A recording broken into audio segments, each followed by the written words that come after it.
Преку промоција на културата, историјата и идентитетот, секоја земја треба да привлекува посетители. Според професорот Рубин Земон, дигитализацијата може да биде од голема помош која ќе овозможи да се искористат сите искуства што ги има ширум светот во врска со заштитата на културното наследство.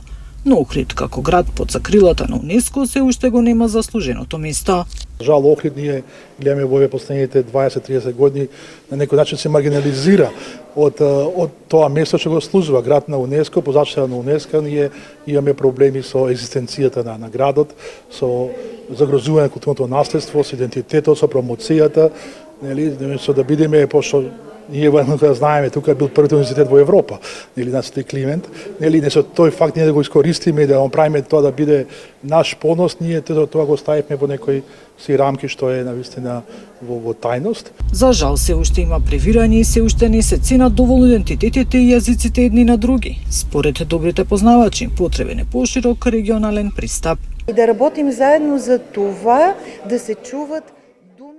Потребно е да се разбираме, да работиме заедно, да се чуваат обичаите на народите од двете страни на границата. Не е толку важна политиката, колку луѓето. Инаку, според експертите, главниот проблем е како на младите им се презентира ова историско искуство, на кој начин социјалните мрежи, на кој начин овие големи јазични модели, вештачката интелигенција влијаат. Нина Ритоновска, Сител телевизија.